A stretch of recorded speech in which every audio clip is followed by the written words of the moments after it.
I miss the desert. So why'd you fucking leave?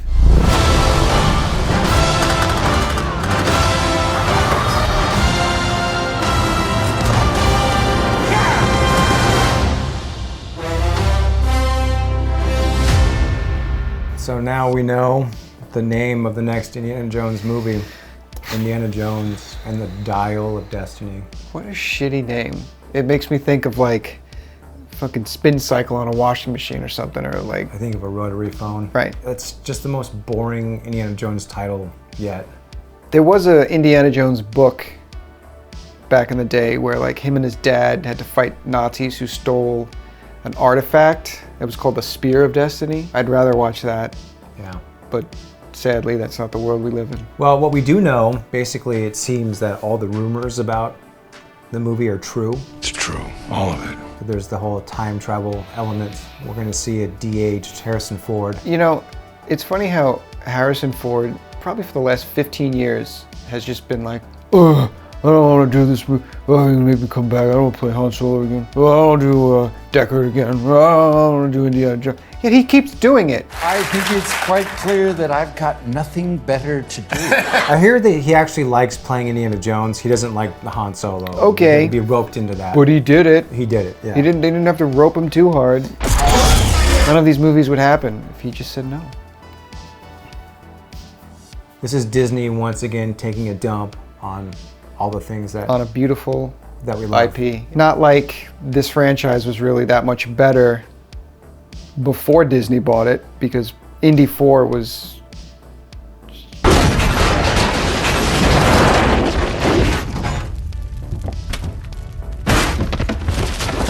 junk in its Kingdom own of right. the Crystal Skull was But- such a bad movie that it's just like, okay, you did it, that's done. You got it out of your Stop. system, Lucas, Spielberg. You're way past your prime. As bad as it was, it had that ending where It had an sort of ending where closes it out. there was closure. He marries Marion. Mutt almost gets the hat. Crisis averted. He walks off with his bride. It was not a good ending, but it was still It an was ending. closure to Yeah. Indiana Jones. Yeah. And here we are, 10 years later.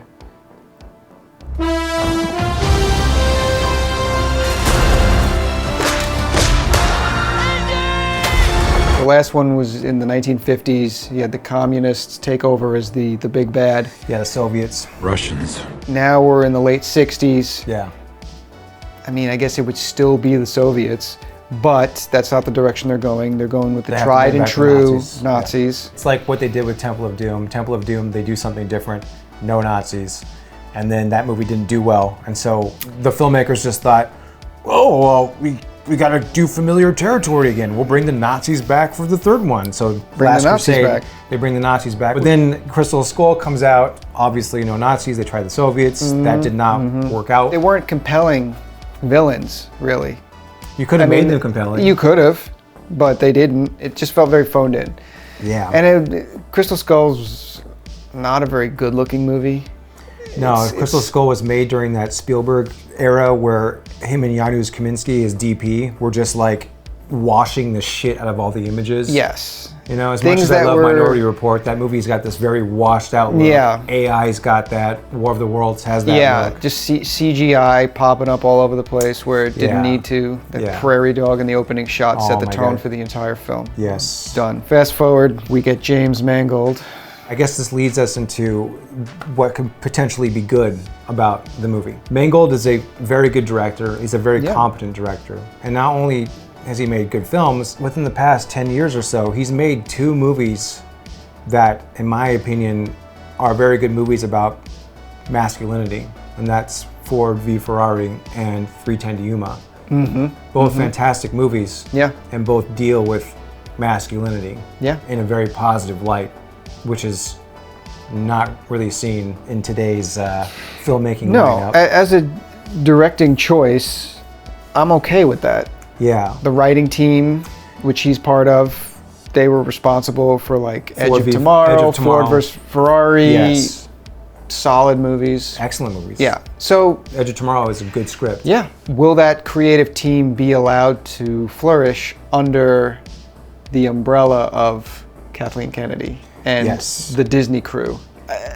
I don't think that'll happen. It doesn't help with Fleabag being in this. The SJW droid from Soilo.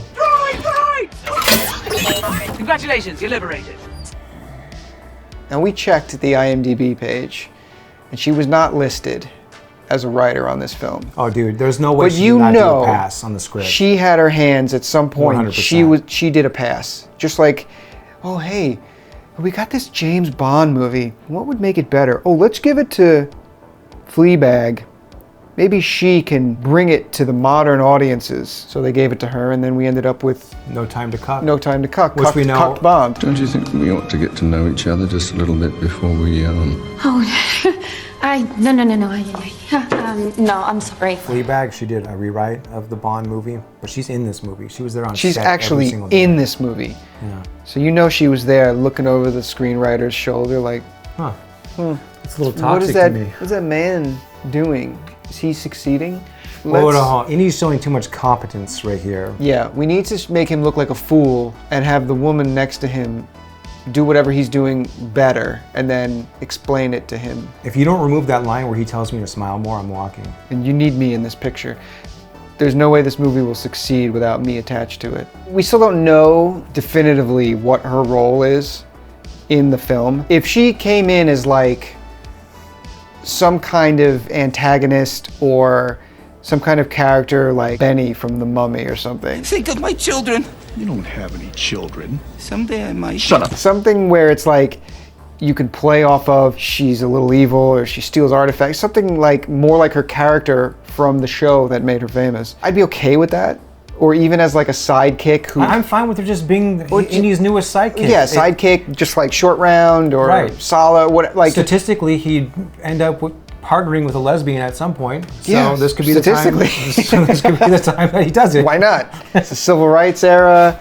We got the sexual revolution going on. Sure. Sure. It was bound to happen at some point. But current year, Lucasfilm, Disney. What character have we not cucked yet? Who still has their balls? Oh, we haven't touched Indiana Jones yet. Yeah, who can we enlighten with modern with day modern political wisdom. sensibilities? Yeah, who can we teach a lesson to? Who needs Yeah. to be scolded? Oh yeah, Indiana Jones. You're gonna get a movie now where she is literally just teaching him about the modern world and how antiquated his ideas are. Guarantee it. This is a guy that fought the Nazis. Show some fucking respect. How many scenes are we going to get with her showing him up? Of course, every scene is going to be her doing something that makes him look stupid. Who is this man? I'm her godfather. Related. Get back. And they're just going to make him look small. They're going to put his balls in a jar. And that's it. Indiana Jones is going to be done. They're going to make way for whatever the hell she is to come in and take his place. There are going to be scenes where she does something better than him. Yeah. And he's like impressed by her. Yeah. Kind of like the scene in yeah. Force Awakens. What'd you do? I bypassed the compressor. Oh, like look at her like. Oh, really? That's funny. This is my ship. I never thought about that. I never thought of I've that. been flying this thing for 50 years. Turns out you're good at every single thing you do. You know who's not good at every single thing they do? Characters like Indiana Jones. They're good at certain things, but you know what? They're also flawed. Like, No, that's the funny thing about Indiana Jones is like he gets into these situations and sometimes he's kind of a putz. Yeah. And like he sort of gets out of them by the skin of his teeth or just blind luck. Yes. He doesn't always have the answer. Right. Or he isn't always the best in a fight. Like when he fights that big Nazi dude. That guy would have killed him. That guy was kicking his ass, and the only thing that saved Was the him propeller. was the propeller. And then he turned around and ducked, and that guy's like, "What?" And then he's got limitations, you know. And now they're gonna bring in this flawless character. Oh, you know it. So brilliant, so brave. And now, if these rumors are true, Right. they're gonna go back in time, Yeah. and At some point. young Indy's gonna meet old Indy. One of them is gonna die. Yes. She's gonna have to fill in and And then supposedly become the new she Indiana becomes Jones. the new Indiana Jones and like Even though goes she's through all not- of his adventures. But, like, as how would Indiana that even Jones. work? From what the rumors have to say, it sort of feels like it might be sort of one of those greatest hits things where, kind of like Back to the Future 2 and Avengers Endgame. Oh, so like you're talking about like a split timeline or something? Split timeline, but you're seeing events from what we know and love, but now from a different perspective. I don't know if that's what's going to happen, but that has been some of the yeah, I've heard that rumor. And that, in debunked. fact, like, you can't just let the character ride off into the sunset. You literally have to erase him from history, if that's what they're doing. Yeah. Can we just criticize the trailer itself for a second? Just starts off with that bullshit one-note piano crap that they're doing, where they take like a famous piece of music, whether it be the theme from the franchise, that we're familiar, and then give it the death knell sound. They just give it that little stupid, nostalgic one-note piano. Every time they bring a series back, they do that now. Yeah. And it's like, okay, we get it. You're literally digging and pulling this franchise out of its grave, dusting it off. One more go. It's like literally the Force Awakens teaser trailer all over again. Yeah. It's the exact same thing. With the... And then it builds up to that trailer music version of the theme for the movie. Which is, in my opinion, the best music that came out of that whole trilogy. Oh, for Star Wars? Yeah. Oh yeah, the trailer music for Force Awakens is amazing.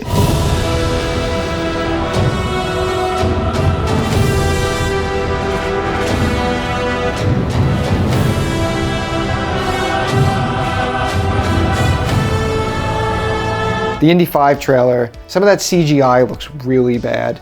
Yeah. Like the parade sequence, like his head just doesn't even look like it's attached to his body. Dude, it's giving me Crystal Skull flashbacks. It just looks like it, like the shitty CG from Crystal Skull all over again. His head face isn't even like being tracked properly on the stuntman. I really hope that's like a not fully rendered shot. Dude, they always say that. Oh, your effects aren't done yet. And then you watch it, it looks the exact fucking same. Why'd you put it in the trailer then? And then there's that shot where he's in the subway. and Obviously his head just looks all weird. Like, God. Yeah. Raiders of the Lost Ark, one of my favorite movies. I love all three of those movies. Yeah, they're great. all solid.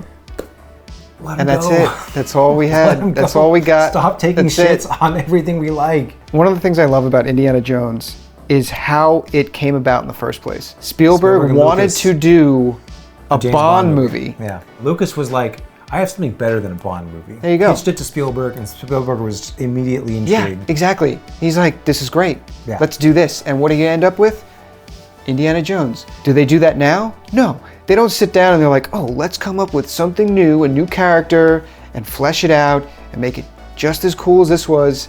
Really sit down and think about it. No, they just dust it off, they bring it back, and they try and change it for a modern audience. We have to bring it into the modern world. What the fuck does that mean? Just make a good movie. These stories worked when they were made, and now that time has passed. There have been opportunities for Hollywood to sort of pick up the adventure serial genre in modern ways. Sure. Tomb Raider.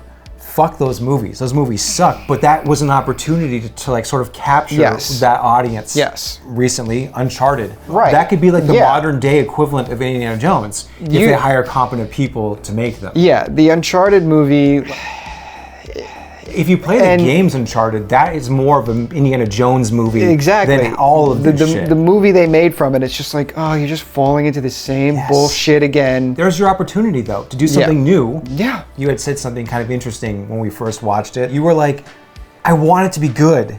And there's that aspect to it where you have a little bit of hope. Yeah, because you see the team behind it, and you know, like, the potential for it to be good is there because you've seen what they've done in the past. Yeah. But what they've done in the past hasn't been under the umbrella of Disney and what Disney is now. Yeah. So, yes, you want that little bit of hope. You try to keep that alive, and you're always disappointed. But in Disney fashion, with their trailers, that bait and switch shit that they've been pulling. And that's what this is going to be too. Mangold, we'll see what he can do with it. But you know, it's not just him. He answers to KK. He answers to KK. I've been making movies for a long, long time. And I don't think, seriously, I have ever had an experience like I've had with this guy. With KK in charge, you know Jones is being cucked. And I can't imagine that she would have hired him if she didn't think he'd fall in line. Oh, he's got to be lockstep, fall in line. Someone like Ryan So- Johnson's simple because he's a cuck already. So Right. you just know by looking That at him was and easy. listening to him that he aligns with her. Once we decided that we were making Star Wars movies, he was one of the people that I was immediately interested in. We're the audience. We're the ones that are going to go pay and see it. We're the ones that care about Indiana Jones. Yeah. We care about the legacy of the movies. It's one of those instances where it's better to just please your fan base, please the people that are going to be paying to go see it. If you make a good movie for them, the young kids are going to like it. Everyone's going to like it. If you please the fan base, those who like everything that you shove down their throat, they're going to like it anyways. Yeah. I feel like if they made Indiana Jones a masculine character and they made it just a kick-ass movie, Yeah. people would see it and It would be like, it would crush. oh, it would. Top Gun. And it made like $1 billion. Just do that. There was no demasculation of Maverick in that No. movie. No one showed him up. In fact, he showed those fucking kids how to do that shit. Everyone here is the best there is. Who the hell are they gonna get to teach us? He was As better it than all should of be. them. Of course, he would be. He'd be showing them the ropes. If So- Disney did the new Top Gun movie, it would be the exact opposite. He'd show up Yeah. to teach them, and they'd be like, well, we're going to teach you, old man. And they'd show him all kinds of new stupid tricks, and he'd be like, well, I really learned a lot. Yeah, he had that cuck look that Harrison Ford has on his face in Force Awakens. Yeah. Oh. The cucked look that he has at the end of this trailer when he pulls his whip out and everyone pulls a gun on him, and he's like, oh, oh. Yeah, he's got that cucked face. That's how we're going to be when we watch this movie next summer. We're going to be sitting there like, oh.